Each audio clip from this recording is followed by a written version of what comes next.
আজকে আমি খুব প্র্যাকটিক্যাল একটি ঘটনা শেয়ার করব আপনাদের সাথে। সেটি হলো, আমাদের চারিপাশে আমরা অনেকেই খুব বেশি তথাকথিত গ্যাসের বড়ি খাচ্ছি।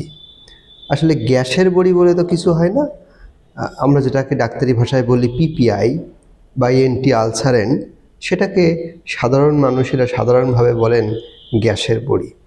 আসলে এই গ্যাসের বড়ি জিনিসটা মানুষ এখন মুড়ি চানাচুর মতো খাচ্ছে, তো মুড়ি মুরগির মতো খাচ্ছে।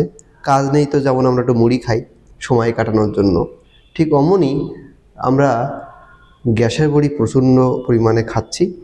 আর এই গ্যাসের বড়ি খেলে অনেকগুলো সমস্যা তৈরি হয়, অনেকগুলো সাইড ইফেক্ট হয়। তার মধ্যে যেটা নিয়ে আজকে কথা বলতে চাই সেটা হলো রক্ত স্বল্পতা। আপনারা অনেকেই হয়তোবা অবাক হবেন যে গ্যাসের বড়ি খেলে মানুষের রক্ত স্বল্পতা বা রক্ত শূন্যতা হয় কি না। হয়, এবং এটা প্রমাণিত সত্য, এবং এটা আমরা ডাক্তাররা এটা রেগুলার পেয়ে থাকি। কিন্তু কিছু করার নেই, অনেকটা নিরুপায়।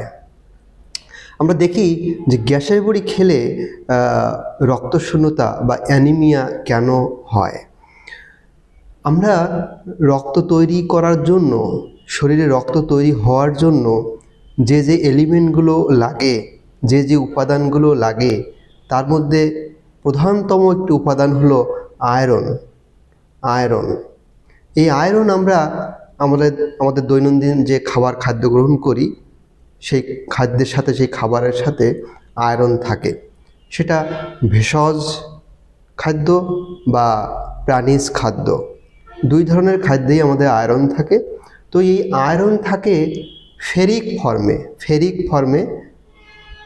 যখন আমাদের অ্যাবজর্পশন হতে হয়, খাওয়ার পরে যখন পেটে যেয়ে ওটা আবার, সোজা বাংলায় আমরা বলি, যখন হজম হতে হয়, অর্থাৎ অ্যাবজর্পশন হতে হয়, তখন ওই ফেরিক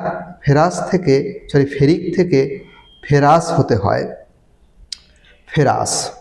তো ফেরিক থেকে ফেরাস হতে গেলে একটা অ্যাসিডিক এনভায়রনমেন্ট লাগে আমাদের স্টোমাকে বা স্মল ইন্টেস্টাইনে।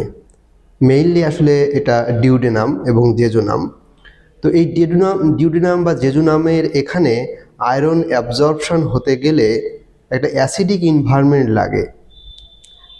তার মানেটা হলো, আমাদের পেটের যে অ্যাসিড, হাইড্রোক্লোরিক অ্যাসিড HCl, এইটা লাগে একটা নির্দিষ্ট মাত্রার পিএইচ হলে পরে, তখন এই ফেরিক থেকে ফেরাস ফর্মে আয়রনটা কনভার্টেড হয়।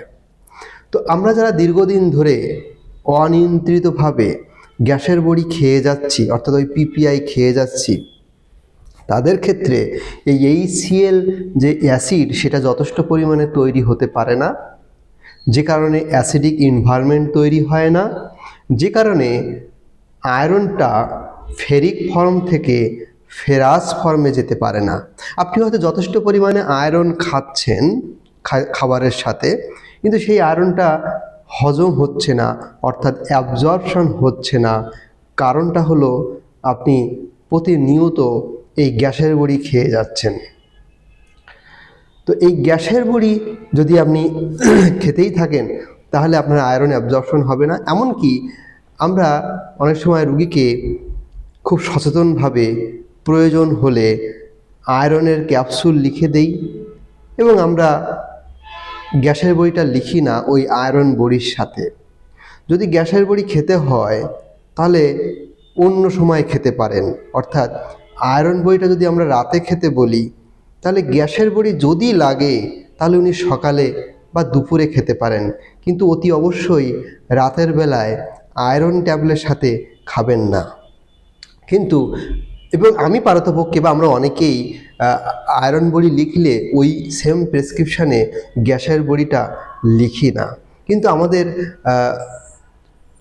সম্মানিত রোগী মহল, তারা গ্যাসের বড়িটা খেতে চান, এবং গ্যাসের বড়ি না লিখলে তারা আবার চেম্বারে আবার ফেরত আসেন, এইভাবে যে ডাক্তার মনে হয় গ্যাসের বড়িটা লিখতে ভুল করেছেন। এরকম ঘটনা আমার সাথে অনেকবার হয়েছে।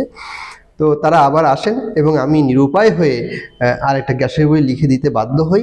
তবে সেটা এমনভাবে লিখি যেন আয়রন বড়ির সাথে একই সাথে না হয়।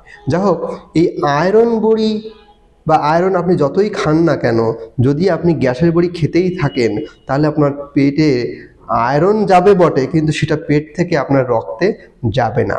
আর রক্তে না গেলে আপনার আয়রন ঘাটতি জনিত কারণে রক্ত তৈরি হওয়া ব্যাহত হবে, অর্থাৎ আপনার রক্ত স্বল্পতা তৈরি হবে, আমরা যেটাকে বলি অ্যানিমিয়া। তাই আমার এই বক্তব্যের উদ্দেশ্য হলো এটাই যে আমরা চারিপাশে যেভাবে গ্যাসের বড়ি খাচ্ছি সেটা অতি অবশ্যই সঠিক নয়। আমরা আজ থেকেই খুব প্রয়োজন না হলে এবং ডাক্তারের পরামর্শ ব্যতিরেকে গ্যাসের বড়ি খাবো না। ধন্যবাদ সবাইকে।